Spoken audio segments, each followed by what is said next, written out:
Are you a business owner or entrepreneur who's had great success in the business world, and now you want to launch a speaking career to share your message with the world? If that's you, then listen up. 25-year speaking industry veteran Brett Ridgway has released his latest special report, 3 key things entrepreneurs must master to build a profitable speaking business. To pick up your copy, go to brettridgway.com/freebie. Welcome to the Spotlight on Speaking show with Brett Ridgway, where you'll learn the keys to building a profitable speaking business from speaking industry pros. Each week, we interview a great guest who will share his or her speaking journey, identify what their keys to success have been, and highlight some critical mistakes they've made along the way that you'll want to avoid. Be sure to visit our website at spotlightonspeaking.com. And while you're there, subscribe to us via your favorite network. Now, sit back, tune in, and get ready to meet this week's guest. Hello again, everyone, and welcome to another episode of the Spotlight on Speaking show. I am your host, Brett Ridgway, and my guest this week is Shelley Golden. And Shelley is a personal branding, image consultant, and Zoom makeover expert who helps professionals elevate their image when speaking on stage or on a virtual platform.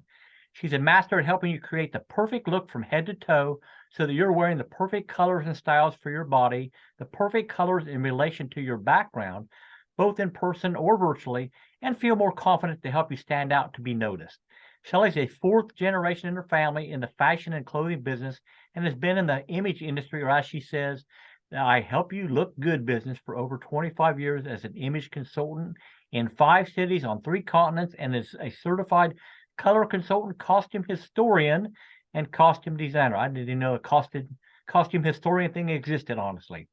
Additionally, for those speaking and presenting on a virtual platform as a result of COVID, Shelley created the Zoom Makeover to help transform and elevate your Zoom space to deliver an exceptional virtual experience with the perfect camera, lighting, makeup, background, and clothing. So without further ado, welcome Shelley Golden to the Spotlight on Speaking show. Oh, thank you. Thank you. So glad to be here. So I'm going to throw myself up at a guinea pig at some point in time during our conversation and take the critique, good or bad or whatever, on my dress and background and all that stuff. But before we do, the normal focus of the show, Shelley, is to talk about people's speaking journey and all that. So you and I talked a little bit before we started, and you've certainly used speaking to help build your business. So tell me a bit more about your speaking journey, how you got into it, when you decide to get up on that stage, and we'll go from there.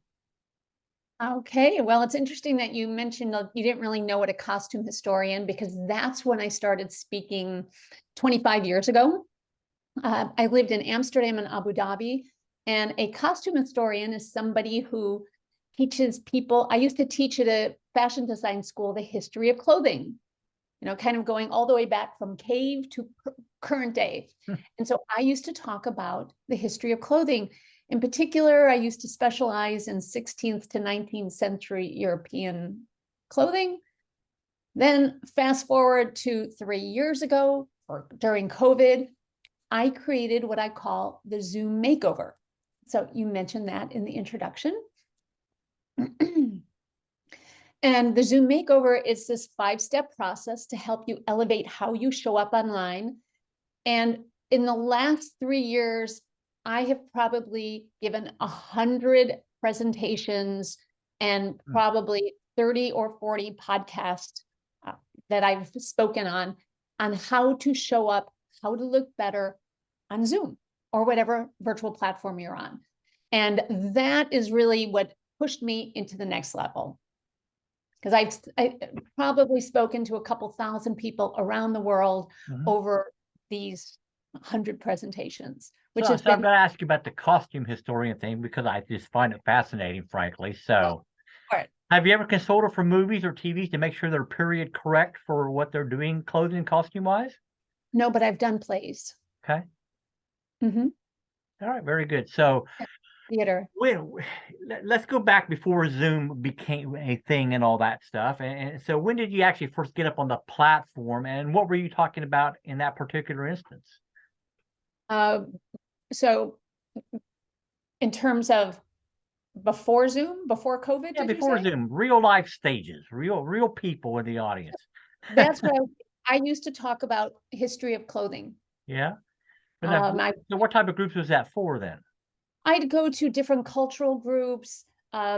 Sometimes they were women's groups, I used to teach at a fashion design school. So I would be talking to students, a lot of students, sometimes teachers and professors, how to, the history of clothing, kind of how the evolution occurred.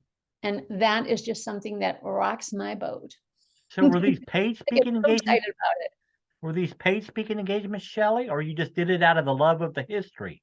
All the above. Okay. All of the So above. you've done a lot of speaking yourself. You've also, I'm sure, seen a lot of speakers over your time at events and all that. So in your mind, what are some of the biggest keys to success for a speaker?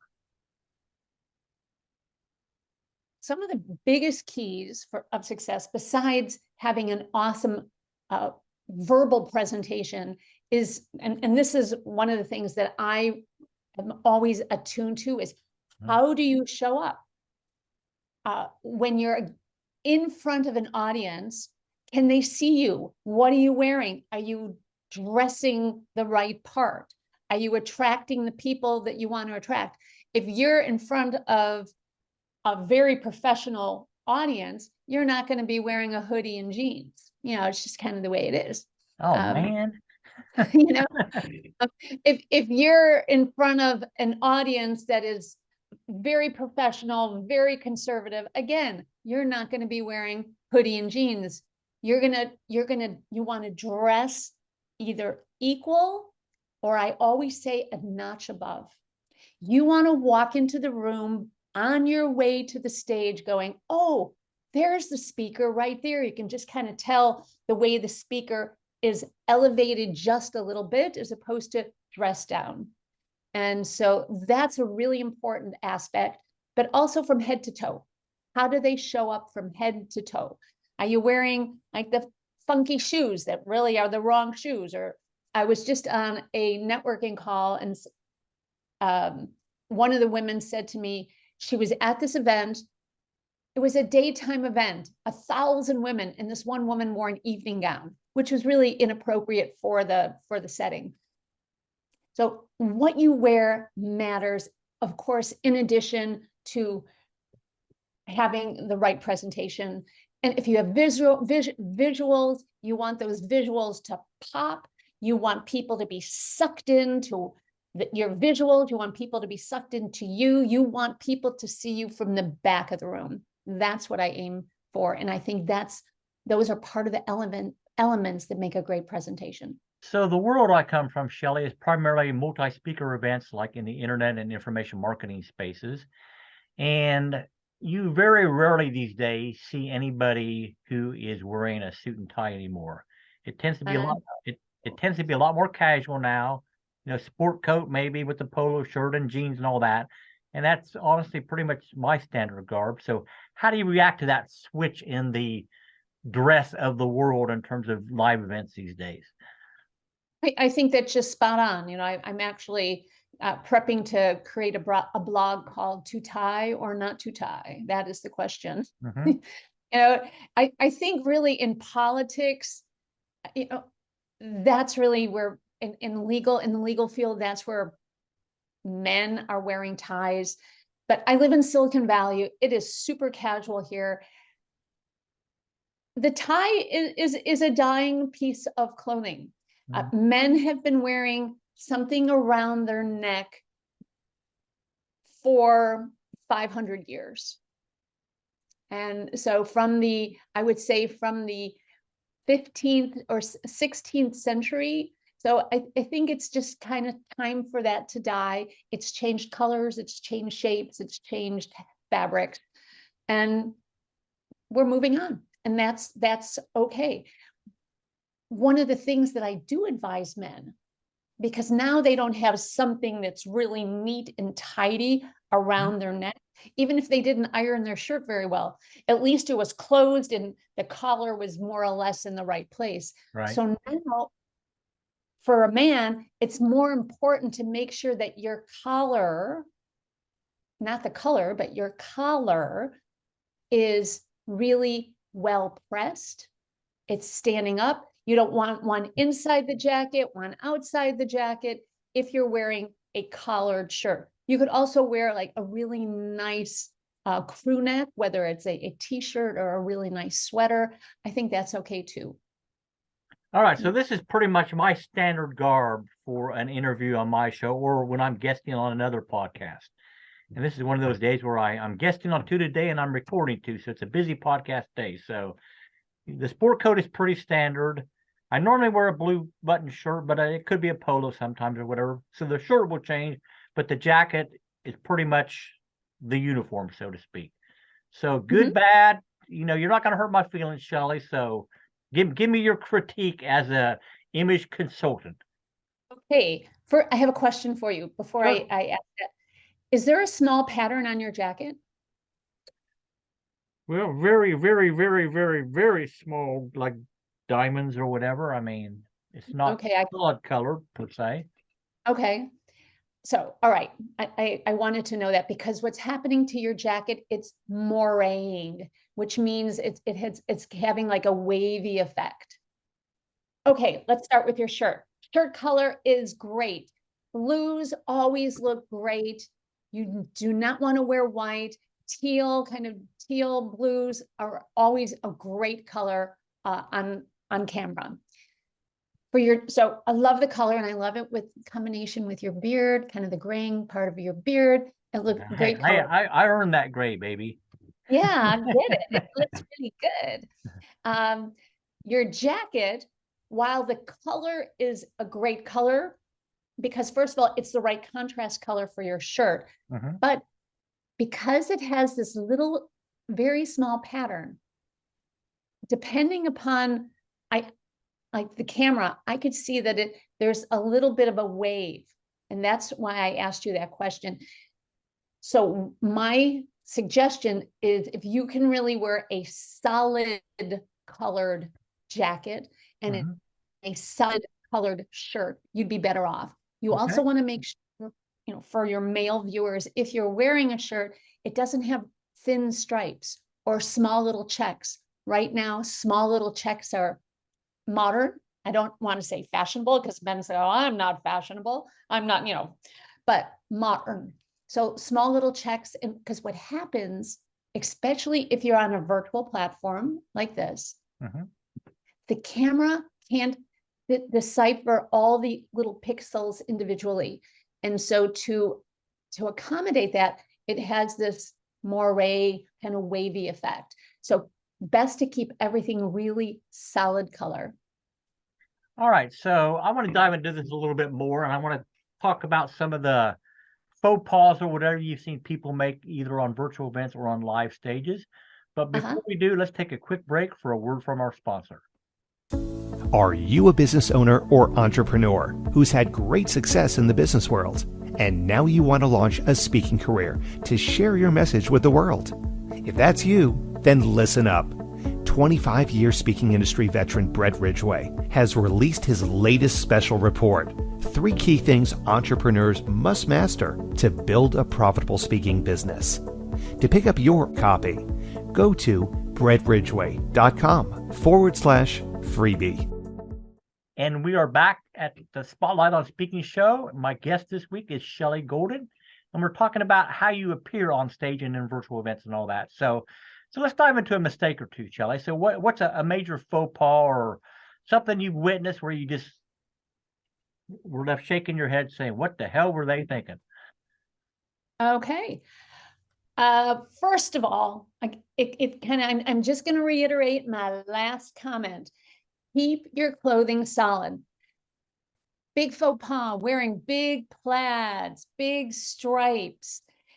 First of all, depending upon if you're on stage or you're on a virtual platform, sometimes it's a little distracting to your eyes.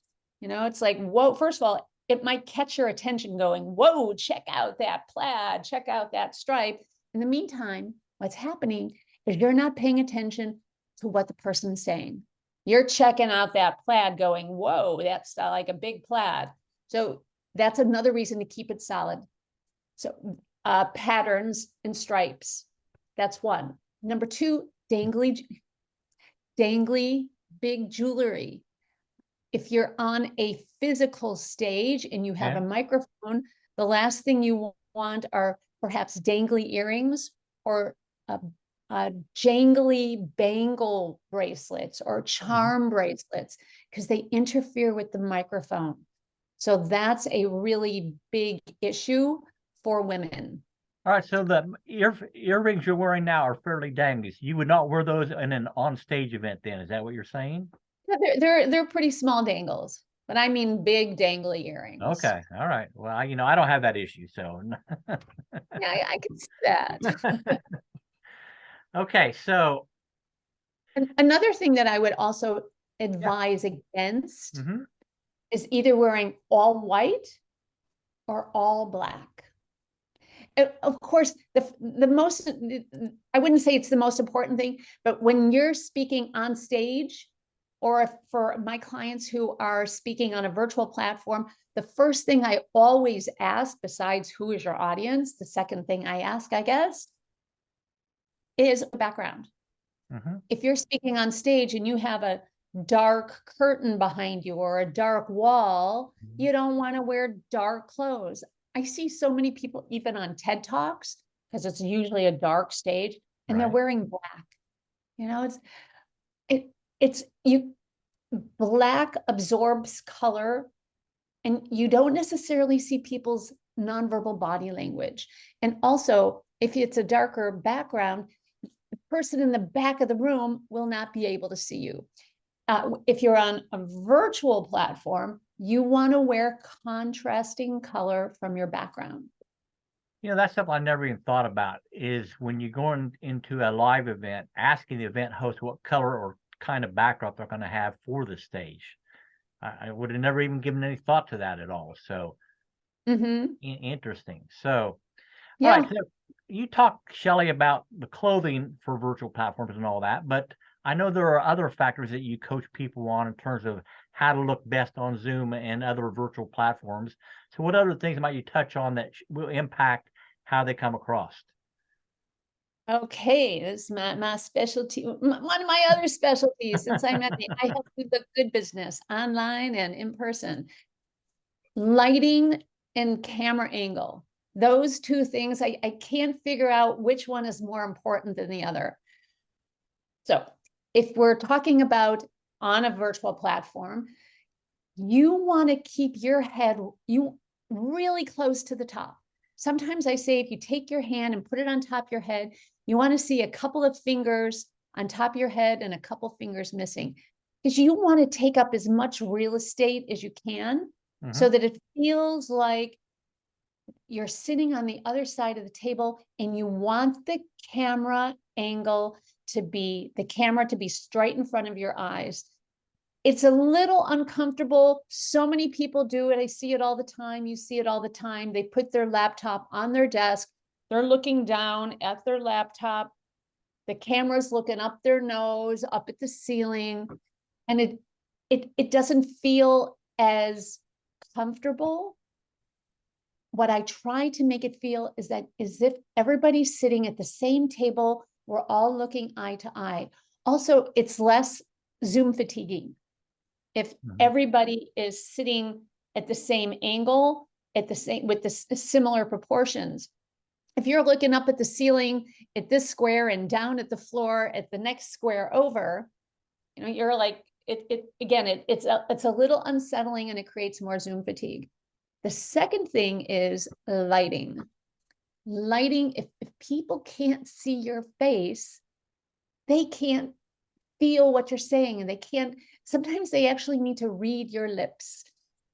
So if you wear glasses, like you and I do, Brett, I always suggest having two lights, left and right, at the 10 o'clock and 2 o'clock positions. So it's like coming on each side of your face. So that's one of the that's how I would position lighting if you wear glasses. If you don't wear glasses, you can put the light right in front of you. I do have a super duper tip that I am going to share with your people. So this is Shelley tips. So often you see people and they look totally whitewashed because they've got the light on their face. So one of the tips I have is I use fuchsia and yellow Post-its over the lights. So I'm a certified color consultant. If you mix these two colors together, you get kind of a peachy color, and that really creates more of a natural skin tone. And it doesn't matter if you're dark skinned or light skinned, it seems to be the right color combination. So these are some lighting tips to really help you be seen and look more natural. All right, so let me throw myself out there as a guinea pig again and critique the lighting and all here. Okay, now here's if you were doing a Zoom makeover with me, one of the things I would say, so your front of your face is fairly well lit, but I think you need to adjust the lighting up on the ceiling because you don't have much hair on your top of your head. So No, you're I getting a don't. lot of shine on your forehead. Sometimes if people are in professional offices, you can go on Amazon and get these fluorescent light covers. Maybe you need to actually diffuse the light that's on the ceiling. Sometimes people have spotlights in their home offices. Maybe you need to cover it with some paper or some foil with like holes in it so it's not quite so intense.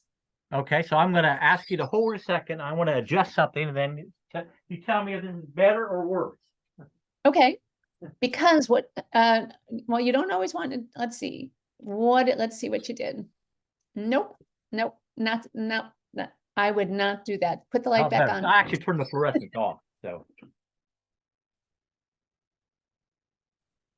So if it's a fluorescent light, you might want to get a fluorescent light cover. Okay, all right. So what else about background? I mean, I know you are a virtual background person and all that. I personally am not a big fan of virtual backgrounds because I see people washing in and out of them from time to time.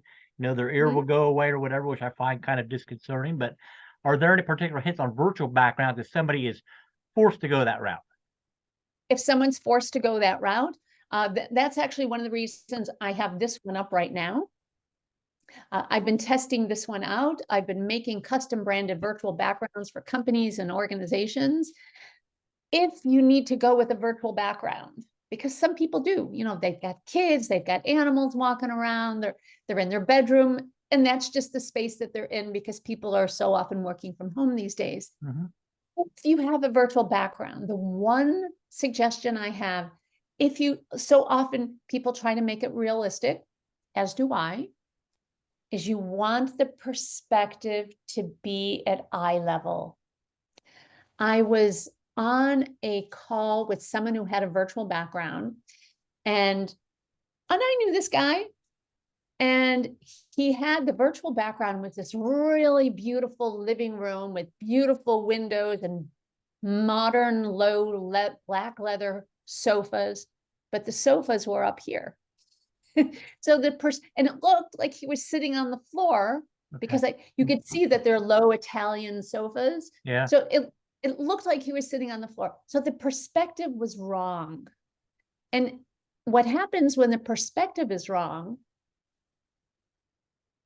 it makes a little bit of an uncomfortable feeling, which causes a little more Zoom fatigue because your brain is trying to adjust for the level but trying to not let that unbalanced level disturb you from what the person is saying.